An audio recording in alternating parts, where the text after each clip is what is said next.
இது இதுதான் அம்பர்லா பாவாடை.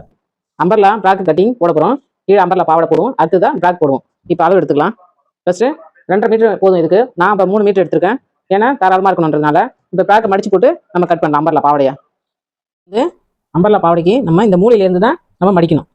இந்த பாருங்க, அப்படி மடிச்சுக்கிறோம். ஃபஸ்ட்டு இங்கேருந்து மடிச்சுக்கிட்டு அடுத்தது அந்த சைடும் அதே மாதிரி மடிக்கிறோம். இங்கே 11 இருக்கு, அந்த சைடு 11 இருக்கான்னு பார்த்துக்கலாம். கூட இருக்கு, இந்த பக்கமும் 11 வர மாதிரி வைக்கணும்.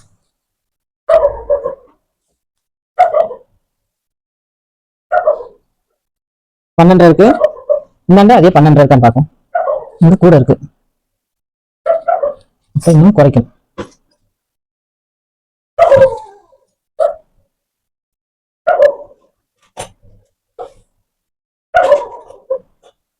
இந்த இடுப்பு அளவு பார்த்துக்கலாம். இடுப்பு அளவு 9, 9ல் ஒரு கோடு போட்டுக்கலாம்.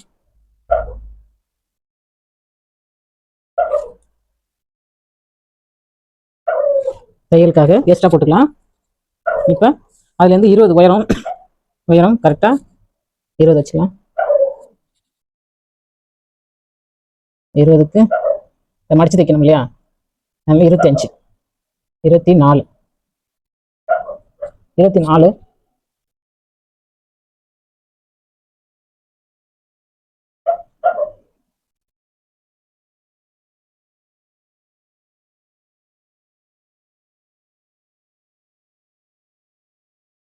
வந்து உயரம் 23. இப்போ வந்து நேராக நடுவில் வச்சு பாருங்க, 23 இடுப்புலேருந்து நேராக வச்சு இப்போ இந்த டேப்பை வச்சு இப்படி அம்பர்லா பாவாடை இப்படியே வரைஞ்சிக்க வேண்டியதான். இப்படி பாருங்க, இப்படி. இப்போ நான் வரைகிறேன் பாருங்க.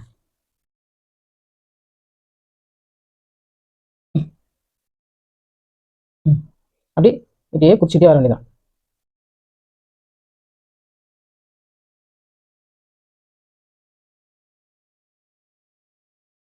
குறிச்சாச்சு. இப்போ பாவடையா அப்படி நம்ம ரவுண்ட் போட்டு வெட்டிக்க வேண்டியதான். இப்போ நல்லா தெரியுற மாதிரி உங்களுக்கு காமிக்கிறேன்.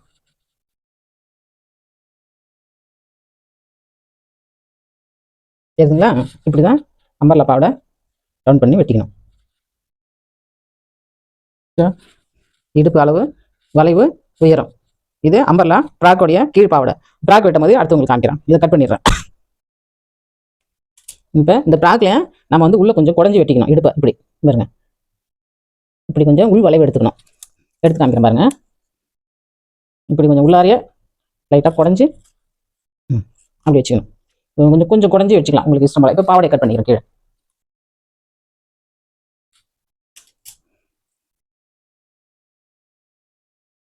இப்போ பாருங்க, இதுதான் அம்பர்லா பாவாடை. சரிங்களா? அம்பர்லா பாவாடை இப்போ கட் பண்ணி எடுத்து வச்சாச்சு. அடுத்தது ஃப்ராக் கட் பண்ணிக்கலாம். இந்த 2ஆக மடிச்சு போட்டு இப்போ அளவு எடுக்கலாம். ஃப்ராக்கோடைய அளவு பாருங்கள், இதுதான் பாடி. இடுப்புடைய அளவு மடித்து பாடிக்கு ஃப்ராக்கோடைய அளவு மடித்து 2ஆக மடித்து இப்போ கோடு போட்டுக்கிறோம். ஹைட் எடுத்துக்கிறோம்.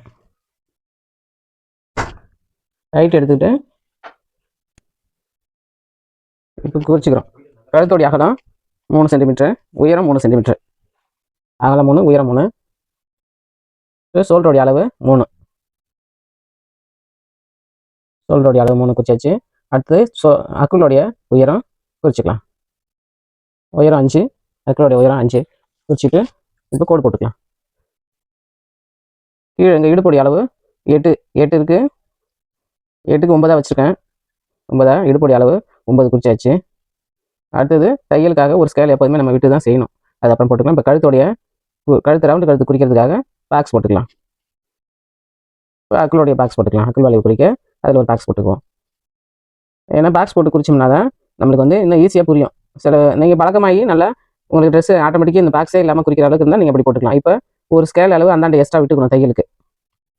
தையலுக்கும் போட்டாச்சு. சரியான அளவும் நம்ம ஸ்கேலால் கோடு போட்டுக்கணும். எல்லாத்துலேயுமே கோடு போட்டாச்சு. நம்ம வரைஞ்சிக்கணும். அக்குள் வளைவு தான் வரையணும். இப்போ கழுத்து வரைஞ்சிருக்கேன். நல்லா இன்னொரு தடவை வரைஞ்சி காமிக்கிறேன் பாருங்க. தெரியுதான்னு தெரியல. இப்போ அக்குள் வந்து இப்போ வந்து 5 எடுத்துருக்கணும்னு வச்சுங்க, அதில் பாதி ஒரு புள்ளி வச்சுக்கணும். அதே மாதிரி இந்த கீழ் அக்குள் வளைவுலையும் அதில் பாதி ஒரு புள்ளி வச்சுக்கோங்க. இப்போ அதுலேருந்து இந்த புள்ளியிலேருந்து இந்த புள்ளிக்கு வளைவு வரைஞ்சிங்க அக்குளுக்கு. இதுதான் இது அக்குளுடைய வளைவு.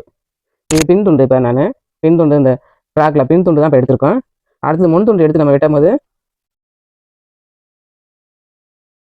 பாருங்க, இப்போ சரியானது. ஃப்ராக்கை தனியாக கட் பண்ணிக்கலாம்.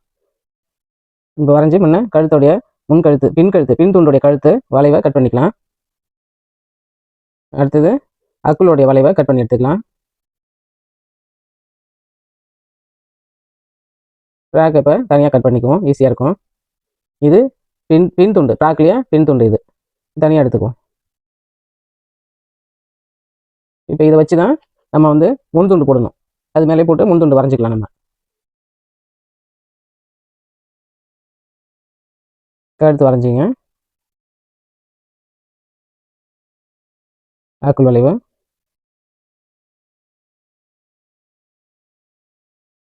இது தனியாக இப்போ கட் பண்ணி எடுத்து வச்சு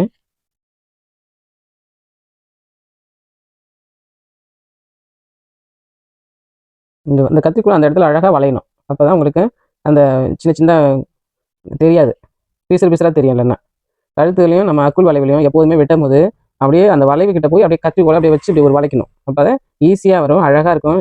அந்த வளைவு ஷைனிங்காக இருக்கும், பிசுறு இல்லாமல். இல்லைன்னா பிசுறாக இருக்கும். கைக்கு பப் கை வைக்கலான் இருக்கேன். அதனால் கொஞ்சம் பெருசாக கைக்கு கட் பண்ணி எடுத்து வச்சுக்குவோம்.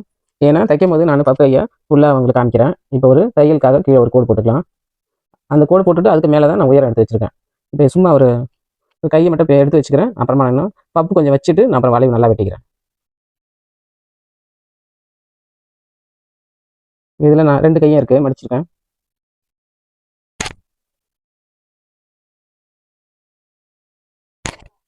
பஃப் கை வெட்டியாச்சு, முன் துண்டு வெட்டியாச்சு, பின் துண்டும் வெட்டியாச்சு. இப்போ பாவாடை, அம்பர்லா பாவாடையும் மாட்டுறேன்.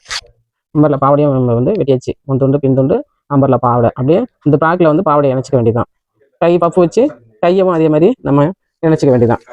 இணைச்சிக்கிட்டோம்னா நல்லாயிருக்கும்.